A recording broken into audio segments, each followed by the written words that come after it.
बाद के दृश्य फिलहाल आपके सामने हैं। किस तरह से वेनेजुएला की राजधानी काकेशस पर हुए इन हमलों को आप यहां पर देख रहे हैं। किस तरह से यहां पर बड़ी बड़ी इमारतों के साथ में उठता हुआ धुआं दिखाई दे रहा है। कुल मिलाकर के मिस्टर पीस प्रेसिडेंट पिछले साल शांति दे रहे थे, इस साल की शुरुआत में अशांति दे रहे हैं। मिस्टर पीस प्रेसिडेंट फीफा से प्राप्त शांति पुरस्कार से शायद खुश नहीं हुए, क्योंकि शायद नोबेल शांति पुरस्कार कमेटी ने यह पहचान लिया था कि ट्रंप की असल फितरत युद्ध रुकवाना नहीं, युद्ध करना ही होगी। यही कारण है हम लोग कहते आ रहे थे कि अमेरिका वेनेजुएला पर किसी भी वक्त हमला कर सकता है। फाइनली वो तस्वीरें आ गई हैं जिस समय पर अमेरिका ने वेनेजुएला पर हमला बोल दिया है। और यह हमला कितना भीषण है, कितना घातक है, इसका अंदाजा आप केवल इस बात से लगा लीजिए कि राष्ट्रपति का कोई अता पता नहीं है। और अगर हम ट्रंप की माने तो राष्ट्रपति शायद उठा लिए गए हैं। क्या है इस पूरी कहानी का मतलब, कब से शुरू हुआ हमला, क्या है अपडेट, सारी जानकारी आज के सेशन में। और जैसा कि आप लगातार लंबे समय से अंकित इंस्पायर इंडिया पर इस जानकारी को सुनते आ रहे हैं कि अमेरिकी जंगी जहाज पहुंच चुके हैं, अमेरिका ने नोटम जारी कर दिया है। और तो और कल जब मैंने आपको अपनी पाठशाला पर इस साल होने वाले 10 बड़े युद्ध का जिक्र किया था, उसमें मैंने वेनेजुएला को आपके सामने बताया था कि यह कभी भी हो सकता है, और वो हो चुका है। और वेनेजुएला के ऊपर अमेरिकी हमले के बाद के दृश्य फिलहाल आपके सामने हैं। किस तरह से वेनेजुएला की राजधानी काकेशस पर हुए इन हमलों को आप यहां पर देख रहे हैं। किस तरह से यहां पर बड़ी बड़ी इमारतों के साथ में उठता हुआ धुआं दिखाई दे रहा है। कुल मिलाकर के मिस्टर पीस प्रेसिडेंट पिछले साल शांति दे रहे थे, इस साल की शुरुआत में अशांति दे रहे हैं। मिस्टर पीस प्रेसिडेंट फीफा से प्राप्त शांति पुरस्कार से शायद खुश नहीं हुए, क्योंकि शायद नोबेल शांति पुरस्कार कमेटी ने यह पहचान लिया था कि ट्रंप की असल फितरत युद्ध रुकवाना नहीं, युद्ध करना ही होगी। यही कारण है कि इस साल की शुरुआत में उन्होंने दुनिया को एक जबरदस्ती का युद्ध थोपा है। उन्होंने वेनेजुएला पर जिस तरह से हमला किया, वो हमला एक संप्रभु राष्ट्र पर, जिस राष्ट्र की अपनी खुद की स्वतंत्रता है, जो खुद से खुद के डिसीजन लेने के लिए फ्री है, उस पर हमला करके किस तरह से शक्तिशाली राष्ट्र किसी दूसरे देश को मिटा सकते हैं, यह दर्शाने का प्रयास किया है। और अगर यह घटना इस तरह से देखी जाए कि अगर अमेरिका दुनिया में इतना शक्तिशाली है, तो जो राष्ट्र उसके सामने नहीं खड़े हो सकते, वो उन पर कभी भी किसी समय भी हमला कर सकता है। तो इस विश्व में यूएन जैसी संस्थाओं का क्या हुआ, यूनाइटेड नेशंस ने जिस तरह से P5 समूह बनाया हुआ है, सिक्योरिटी काउंसिल के 5 देश बनाए हुए हैं, जिनका उद्देश्य है कि किसी भी संप्रभु देश पर इस तरह से हमला नहीं होगा, उनके औचित्य का क्या हुआ। और तो और क्या अब वेनेजुएला के समर्थन में चीन और रूस कोई कार्यवाही करेंगे, आज के सेशन में सभी जानने का प्रयास करते हैं। साथियों, ये तस्वीरें देखें और इन तस्वीरों से आप ये समझने का प्रयास करें। आप शायद इस तस्वीर में कुछ हेलीकॉप्टर्स को अंधेरे में उड़ता हुआ देख सकते हैं। ये चिनूक हेलीकॉप्टर्स बताए जा रहे हैं। तस्वीरों में उड़ते ये हवाई जहाज बहुत ही नीचे से उड़ते हुए दिखाई दिए। और यह घटना कब हुई, जिस समय आप इस सेशन को सुन रहे हैं, मतलब इंडियन टाइम में अगर आप इसे इवनिंग में सुन रहे हैं, वेनेजुएला हमसे 9-10 घंटे पीछे चल रहा है। मतलब अपने यहां पर अगर इस समय इवनिंग हो रही है तो उनके यहां भोर हो रही है, सुबह का समय चल रहा होगा। ठीक है, तो ये अपने हिसाब से जब आप और हम दोपहर 12 से 1 बजे में रहे होंगे, ये उस समय उनके यहां हुए हमले हैं। लगभग 2 बजे के आसपास रात्रि में हुए हमले हैं वेनेजुएला के अंदर। तो आपसे मतलब आप जिस खबर को जिस समय सुन रहे हैं, इससे 2 घंटे पहले ही यहां पर हमले होकर चुके हैं। तो समय के हिसाब से इस बात को देखिएगा। ये वेनेजुएला है जिसके बारे में शायद आप जानते हैं, अब तक इतनी बार चूंकि जिक्र हो चुका है। दक्षिण अमेरिका के अंदर स्थित एक देश जिसके पास दुनिया का सबसे अधिक ज्ञात तेल भंडार है। इस ज्ञात तेल भंडार सऊदी अरब से भी ज्यादा, विश्व का सबसे ज्यादा तेल जिस देश के पास है वो वेनेजुएला है। वेनेजुएला अमेरिकी कंपनियों को अपने यहां नहीं रहने दिया था, यह खुन्नस थी अमेरिकी कंपनियों की। इसी के चलते ट्रंप को उन्होंने इलेक्शन में फाइनेंस किया था। यही कारण था कि उन्हीं तेल कंपनियों ने भारत का रूस से तेल खरीदवाना प्रतिबंधित किया था, ताकि भारत अमेरिका से तेल खरीद सके। और वो अमेरिकी कंपनियां जो ऑयल रिफाइन करती हैं, वो ट्रंप को फाइनेंस की थी, ताकि वो जब राष्ट्रपति बने तो वेनेजुएला से हुई जो उनकी बेइज्जती है उसका बदला ले सकें। आज वेनेजुएला पर हमला होता है और यहां के राष्ट्रपति के बारे में सूचनाएं दी जा रही हैं। अभी तक पुख्ता जानकारी वेनेजुएला की तरफ से ऑफिशियल स्टेटमेंट नहीं आया है। ट्रंप की बातें हैं कि यहां से राष्ट्रपति गायब कर दिए गए हैं। कहां गए, कौन ले गया, ये सब बातें चर्चा का विषय है। यहां की राजधानी काराकस पर यह हमला हुआ। ट्रंप के द्वारा यह हमला शुरुआत में अनाउंस ही नहीं किया गया। अक्सर ट्रंप जब हमले होते हैं उस समय एक जानकारी देते हैं कि हां हमने ऐसा कर दिया है। लंबे समय तक कोई इंफॉर्मेशन नहीं थी, इधर उधर से मीडिया कवरेज आना शुरू हो रहा था कि वेनेजुएला की कैपिटल जो है यहां पर एक्सप्लोजन्स हो रहे हैं, जिसके चलते मादुरो ने नेशनल इमरजेंसी डिक्लेयर कर दी है। मैं फिर से आपको याद दिला दूं, आज से 2 महीने पहले जब इन्होंने एक बड़ा युद्धपोत तैनात किया था, तब इसी चैनल पर मैंने आप लोगों को यह बताया था किसी भी वक्त वेनेजुएला पर हमला हो सकता है। और मैंने अपने वीडियो में ये किसी भी वक्त को लेकर यह कहा था कि यह समय ट्रंप खुद से तय करेंगे जब दुनिया ये मान चुकी होगी कि अब युद्ध के बादल साफ हो चुके हैं, ये उस समय हमला करेंगे। हमारे ही सेशन में मैंने आप लोगों को जानकारी दी थी। निकोलस मादुरो यहां के राष्ट्रपति हैं, जो कि हुगो चावेज को उत्तराधिकारी, मतलब हुगो चावेज के उत्तराधिकारी के रूप में सोशलिस्ट पॉलिसीज को वेनेजुएला में लेकर चल रहे हैं।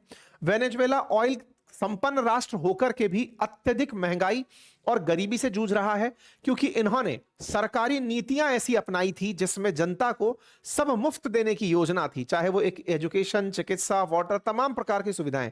और ऐसे में इन्होंने सरकारी खजाने खूब लुटाए। जो तेल निकालने और रिफाइन करने वाली कंपनियां थी उन्हें सरकारी बना दिया। प्राइवेट कंपनियों को पूरी तरह सरकार के अंडर में ले लिया। बड़ी बड़ी तेल कंपनियां जो मुनाफे में रहना चाहती थी या मुनाफे में रह रही थी, वो सरकारी की नीतियों के चलते बंद हो गई। उन्हें जब सबको एक जैसा ही लाभ मिल रहा है, जब आप असल में जो साम्यवादी नीतियां हैं उनका सबसे बड़ा नुकसान ही ये होता है कि ये उन लोगों को हतोत्साहित करती हैं जो अपने मेहनत से अच्छे प्रदर्शन करना चाहते हैं। अगर सरकार सभी से यह कहने लगे कि मैं सबको एक जैसी नौकरी, सबको एक जैसा भोजन और सबको एक जैसा जीवन दूंगा, तो ऐसे में व्यक्ति जिसके अंदर मेहनत करके खुद के जीवन स्तर को ऊंचा उठाने की चाहत है, वो मेहनत करना छोड़ देता है। ऐसा साम्यवादी नीतियों में, सोशलिस्ट नीतियों में देखा गया है। जब ये बहुत ज्यादा काम करने लगती हैं तो लोगों से काम करने की इच्छा छीन लेती हैं।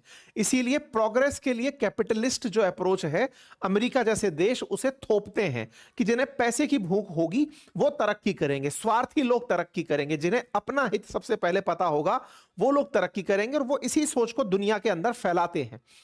वेनेजुएला का फेल हो जाना अब आने वाले समय में यह चर्चा का विषय बनेगा कि अगर यह देश सऊदी की तरह तेल निकालने में अमेरिका की मदद पहले ले लिया होता, या फिर यह देश इतना डेवलपमेंट मतलब इतना तेल होते हुए भी अगर ये अपने यहां प्राइवेट कंपनीज को डेवलप होने दिया होता, तो शायद ये सऊदी से भी ज्यादा पावरफुल, क्योंकि इसके पास इतना तेल है, सऊदी से भी ज्यादा तेल है, विश्व का सबसे ज्यादा ज्ञात तेल भंडार है, तो ये निश्चित ही एक बहुत बड़ी अर्थव्यवस्था होता। लेकिन यहां की सरकार की नीति और यहां की जनता को जो मुफ्त में मुफ्तखोरी पसंद आई, उसके चलते आज देश ने रातों रात खुद पर होता हमला देखा। 4 बड़े शहरों को निशाना बनाया गया, जिसमें काराकश के अलावा मिरांडा, अरागुआ और ग्वायरा शामिल हैं। यहां पर 7 हवाई हमले हुए। तस्वीरों में अगर आप हमले देखें तो आप उन हमलों की इंटेंसिटी से अंदाजा लगा सकते हैं कि ये कितने भीषण रहे होंगे। 10 विमान अंदर घुसते हैं। आप यहां पर आते हुए गोलों को देख सकते हैं। यहां के जो प्रमुख सैन्य ठिकाने थे, मिलिट्री कॉम्प्लेक्सेस थे, उनको निशाना बनाया गया। जहां पर इनके वेपन्स रखे थे वेनेजुएला वालों के, उन्हें निशाना बनाया गया। आप तस्वीरों में देख सकते हैं कि किस तरह से यहां पर डिपो के डिपो को नष्ट कर दिया गया। यानी कि पहले वेनेजुएला को चारों तरफ से इन्होंने ब्लॉकेड किया था। मैंने आपको बताया था उस समय भी, जब समुद्र से इन्हें चारों तरफ से घेर दिया गया था, यहां आने जाने वाले सारे पानी के जहाज रोक दिए गए थे। पूरी तरह से इनका नक्शा भर दिया गया था कि अब ये यहां से निकल नहीं पाएंगे। चारों तरफ से उन्हें ब्लॉकेड किया गया। उसके बाद में सारी जगह मार्क की गई कि इस जगह पर सेना के सारे डिफेंस के इक्विपमेंट रखे हैं, यहां से ये अटैक कर सकते हैं, इस पोर्ट से ये भाग सकते हैं, और उन पर जैसे कोई आतिशबाजी हो रही हो, इस तरह से यहां पर एक भीषण हमले को अंजाम दे दिया गया। तो ये मतलब पहले प्राइमरी एक्सप्लोजन था। सेकेंडरी एक्सप्लोजन दर्शाता है कि पहले एक बॉम्ब फटता है और वहां रखे और जो बॉम्ब है वो फट जाते हैं। ये इस प्रकार से मतलब इनकी जो रिटेलिएशन की पावर थी उसको भी खत्म कर दिया गया। यहां आप देख सकते हैं कि किस तरह से ये जो हेलीकॉप्टर्स हैं ये अपने मतलब सेना के जो ठिकाने हैं उन पर हमला करते हुए दिखाई दे रहे हैं। वेनेजुएला के अंदर इस समय ह्यू एंड क्राई की सिचुएशन बनी हुई है। साथ ही साथ में यूएस एयर स्ट्राइक के बाद इनका जो पोर्ट है वेनेजुएला का, जो कि काराकश के पास स्थित है, काराकश के पास स्थित है, उस पोर्ट को एयर स्ट्राइक किया गया। पोर्ट को इस तरह से कि पानी के रास्ते भी तुम कहां भाग के निकलोगे। पोर्ट प्यूर्टो दे ला गुआरा, जो कि काराकस का पोर्ट है, उस पर इन्होंने हमला किया। कुल मिलाकर के पहले समुद्र से कैरेबियन सी को इन्होंने बंद किया, एयर स्पेस को पूरी तरह लॉक किया, हवाई जहाज और मतलब यहां पानी के जहाज चारों तरफ खड़े किए ताकि कोई बाहर ना निकल पाए। जितने भी पानी के जहाज यहां निकल रहे थे उन्हें एक एक करके टारगेट करना शुरू किया हुआ था। उसके बाद में इनके पोर्ट को हमला करना शुरू किया। अब आपके सामने स्थिति है कि कोई ऑप्शन नहीं बचा। ऑप्शन नहीं बचा तो आप हालात देख सकते हैं ला गुएरा के ऊपर। इस तरह से पूरी तरह खंड भंड हो गया है। ये पूरा पोर्ट खत्म कर दिया है, पूरा एरिया पूरी तरह आग के हवाले हो गया है और यहां से निकलने वाली तमाम फ्लाइट्स बंद कर दी गई हैं। शुरुआत में जब यहां पर लॉकहीड मार्टिन का हरक्यूलस उड़ना शुरू हुआ था उस समय यह समझ में आ गया था कि हो सकता है कि यहां निकोलस मादुरो के ऊपर संकट आ चुका है। अमेरिका ने अपने फाइटर जेट्स के सारे ट्रांसपोंडर्स बंद करवा के उन्हें हमले के लिए भेजा था ताकि वो फ्लाइट रडार पर कैप्चर ना किए जा सके। फ्लाइट रडार पर हुए इन हमलों को किसी ने मॉनिटर नहीं किया क्योंकि हवाई जहाज उड़ तो रहे थे लेकिन किसी भी रडार में नहीं थे क्योंकि ट्रांसपोंडर्स बंद थे। क्या इस पर दुनिया की कोई प्रतिक्रिया आई? जब तक मैं आपके सामने ये सेशन लेकर आया हूं अभी शुरुआती प्रतिक्रिया इनके एक पड़ोसी देश कोलंबिया की आई है, वेनेजुएला के पड़ोसी देश। वो इसे संप्रभुता के ऊपर हमला बता रहे हैं और वो यूएन से आह्वान कर रहे हैं कि इस पर अर्जेंट बैठक बुलाई जाए। ऐसे कोई देश दूसरे देश पर कैसे हमला कर सकता है? ऐसे ही कैरिबियन कंट्री क्यूबा है, उसकी तरफ से भी इसे संप्रभुता पर हमला बताया गया। इन देशों के आपसी जो व्हाट्सएप ग्रुप्स हैं उसमें डिस्कशन चल रहा है कि यहां के जो पैलेसेस हैं उन पर हमला कर दिया गया है, प्राइवेट एयरपोर्ट पर हमला कर दिया गया है। सारे के सारे अपडेट अब लोकल लेवल पर चल रहे हैं। वेनेजुएला की सड़कों पर अब टैंक चलते हुए दिखाई पड़ रहे हैं और जनता शहर छोड़कर जाती हुई दिखाई दे रही है। वेनेजुएला पर यह हमला संभावित था, यह सबको पता था, लेकिन इतना जल्दी वेनेजुएला सरेंडर हो जाएगा या फिर एक रिएक्शन और एक हमले के बाद वेनेजुएला के साथ में सारा की सारा साम्राज्य हट जाएगा या बदल जाएगा, ये अमेरिका के परफेक्शन को दिखाता है और वेनेजुएला के खोखलेपन को। वेनेजुएला लगातार अमेरिका को इस बात पर लगातार चैलेंज दिया जा रहा था और ये सोचने वाली बात है कि वेनेजुएला ने डिप्लोमेसी में भी कितना लॉस उठाया होगा, जबकि ये रूस से बात कर चुका था कि अगर अमेरिका इस पर हमला करेगा तो रूस इसके साथ खड़ा होगा। तो क्या वेनेजुएला के लिए पुतिन कोई भी एक्शन लेंगे? क्योंकि ये सबसे बड़ा सवाल है। सवाल इसलिए क्योंकि यूएस ने इसे बहुत लेट एक्नॉलेज किया है कि हां ट्रंप का हमला था, ट्रंप ने यह हमला करवाया है। पूरी तरह से ट्रैवल एडवाइजरी लेवल 4 जारी करके हमले की वो लिया गया। कहा गया कि इनके जो रक्षा मंत्री हैं वेनेजुएला के, उनको भी हमले के अंदर निशाना बना दिया गया है। इंटरेस्टिंग बात यह है कि मादुरो कल ही चाइना के प्रतिनिधि मंडल से मिले थे। चाइनीज लोग यहां आए हुए थे, उनसे इनकी मुलाकात हुई है। इतना सीक्रेसी के साथ ट्रंप ने यह हमला प्लान किया। 4 महीने पहले से प्लानिंग चल रही थी। 2 महीने पहले हमने कहा था किसी भी समय हमला हो सकता है। हम चर्चा में आपके सामने इस बारे को कह रहे थे कि जिस तरह की प्लानिंग चल रही है ये हमला करेंगे। हमले के साथ साथ वेनेजुएला लगातार प्लानिंग में था कि वो पुतिन के साथ मिलकर के रिटेलिएशन का इनको धमकी देंगे कि तुम अगर हम पर हमला किए तो हम बदला ले लेंगे। चाइना वाले लोग मिलने गए हुए हैं, उसके बावजूद भी इनके ऊपर हमला हो जाता है। यहां पर शुरुआती खबर आने लगी कि मादुरो के बारे में कोई खबर नहीं है। थोड़ी देर बाद ट्रंप खुद निकल कर आते हैं और कहते हैं कि मादुरो को हमने पकड़ लिया है और उनकी पत्नी को भी पकड़ लिया है और पकड़ करके उन्हें बाहर भेज दिया गया है। ट्रंप का खुद का ट्रुथ हैंडल पर एक मैसेज आता है और लिखते हैं, large scale strike against Venezuela की गई। President Nicolas Maduro who has been along with his wife captured and flown out of the country. पकड़े गए और उन्हें उस देश से बाहर निकाल दिया गया। अब ये अमेरिका खुद अपने देश में लेकर चले गए या फिर वो जो कैरेबियन कंट्रीज हैं जो कि जहां पर इन्होंने अपने युद्धपोत खड़े किए हुए हैं उनमें से किसी देश के पास, या फिर ये जो ब्रिटिश आइलैंड्स यहां पर बने हुए हैं इनमें से किसी जगह पर इनको ले जाया गया। अब किसी को नहीं पता है। ये बिल्कुल वैसे ही है जैसे अमेरिका ने तेल के लिए इराक पर हमला किया था, सद्दाम हुसैन को पकड़ा था और उसे फांसी दे दी थी। हो सकता है अमेरिका बिल्कुल उसी तर्ज पर निकोलस मादुरो को पकड़े, क्योंकि तेल के लिए वेनेजुएला पर हमला हुआ है, ये सब जानते हैं, पब्लिक में आ चुका है। ऐसे में मादुरो के साथ भी ये हो सकता है कि कोई बड़ा ऐसा ही कार्यवाही करते हुए दिखाई दे जाए। ये घटना अमेरिका के अंदर चर्चा में आ रही थी जब यहां पर पिज्जा डिलीवरीज के नंबर बढ़ने लगते हैं। असल में अमेरिका का रक्षा मंत्रालय पेंटागन, यहां पर एक बड़ा ही मीटर चलता है, उस मीटर को पिज्जा मीटर कहते हैं। और इस पिज्जा मीटर में क्या होता है कि लेट नाइट देखा जाता है कि कितना पिज्जा ऑर्डर किया जा रहा है यहां से। जब भी यहां से पिज्जा डिलीवरी, पिज्जा ऑर्डर्स की संख्या बढ़ने लगती है तो उस समय यह माना जाता है कि यहां पर कुछ बड़े फैसले हो रहे हैं, क्योंकि लेट नाइट टीम काम कर रही है और जो लेट नाइट काम कर रही हैं उन्हें खाने के लिए पिज्जा दिया जा रहा है।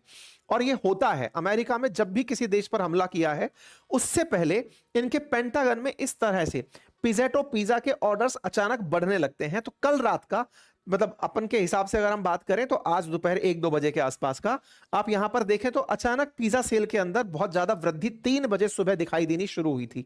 और ये पेंटागन पिज्जा रिपोर्ट के हिसाब से ही रिपोर्ट्स दी जाती हैं। और यहां पर पेंटागन से कितने पिज्जा ऑर्डर हुए ये अब पूरी दुनिया देखती है कि जब अमेरिका में पिज्जा की सेल बढ़ रही हो पेंटागन के पास, तो समझो किसी देश की सामत आने वाली है। ऐसे में वेनेजुएला के ऊपर से सभी तरह की फ्लाइट्स अब बंद हो चुकी हैं। ट्रंप जो कि दुनिया में शांति के लिए निकलकर आए थे, उन्होंने एक संप्रभु देश पर साल की शुरुआत में हमला कर दिया है। यह हमला केवल और केवल इनके तेल की एस्पिरेशंस के लिए है।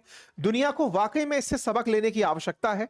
दुनिया के तमाम राष्ट्र अगर अभी भी इस तरह के हमलों के साथ में नहीं कोई सबक लिए तो किसी भी देश की संप्रभुता का कोई मतलब नहीं रह जाएगा।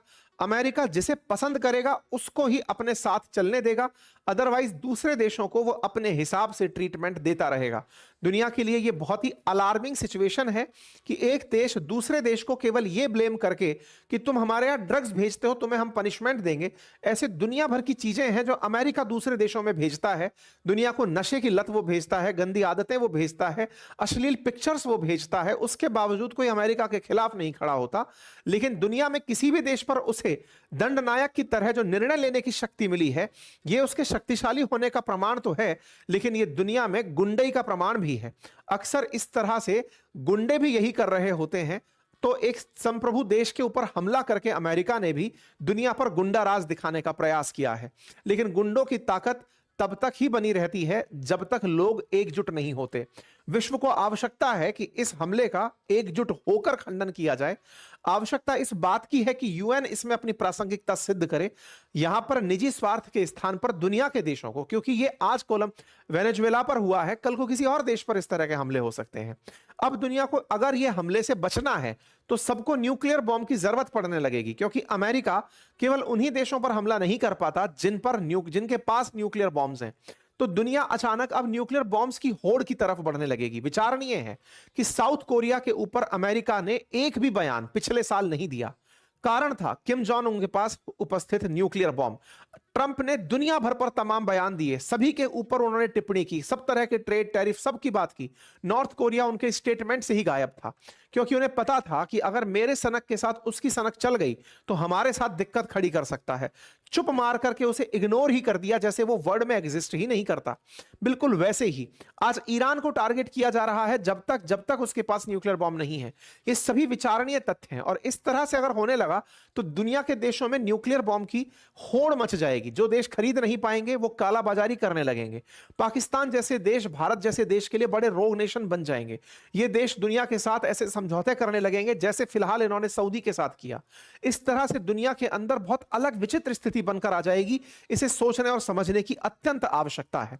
वेनेजुएला जो कि दुनिया में सबसे ज्यादा तेल का भंडार रखता है, इस पर हमले के लिए मैंने आप लोगों को 4 महीने पहले, 2 महीने पहले और कल भी तीनों समय पर मैंने इन्फॉर्म किया, क्योंकि ट्रंप लगातार अपनी हरकतों से बताए जा रहे थे। पहले इनकी बोट्स को निशाना बनाया जा रहा था, बाद में फिर इनके ऑयल टैंकर्स को सीज किया जाना शुरू हुआ। तब समझ में आया कि असली कहानी ड्रग्स की नहीं है, इनके तेल की है, और अब वो आपके सामने आकर आ चुका है। तो अब बड़ा सवाल पुतिन के ऊपर भी आ चुका है, क्योंकि दुनिया के अंदर अगर पावर बैलेंस करने की बात आती तो रूस को अभी तक काउंटर पावर माना गया, कि अमेरिका हमेशा रूस के डर से ऐसा नहीं करता था, या फिर चाइना को काउंटर पावर माना जा रहा है। अगर वाकई में ये 2 देश एग्जिस्ट कर रहे हैं, क्योंकि यही वो 2 अपोजिट फैक्शंस हैं जो वेनेजुएला के साथ खड़े दिखाई दिए थे। ऐसे में क्या निकोलस मादुरो के साथ ये जो फोटो अपॉर्चुनिटी दिखाते हुए देश हैं, क्या ये वाकई में वेनेजुएला के लिए कोई स्टैंड लेंगे? ये बड़ा सवाल होगा। अपडेट्स के साथ हम अगला सेशन जरूर लेकर आएंगे। अपडेट्स में वेनेजुएला के साथ कौन से देश चलकर आए वो बताया जाएगा, क्योंकि अभी तक जब तक हम आप तक ये सेशन लेकर आए हैं ऐसी कोई जानकारी बाहर नहीं आई है। मादुरो के बारे में कोई स्पष्ट बयान, ट्रंप की कोई और कार्रवाई अगर होती है तो मैं आप तक उसे अवश्य लेकर आऊंगा। फिलहाल के लिए इतना ही।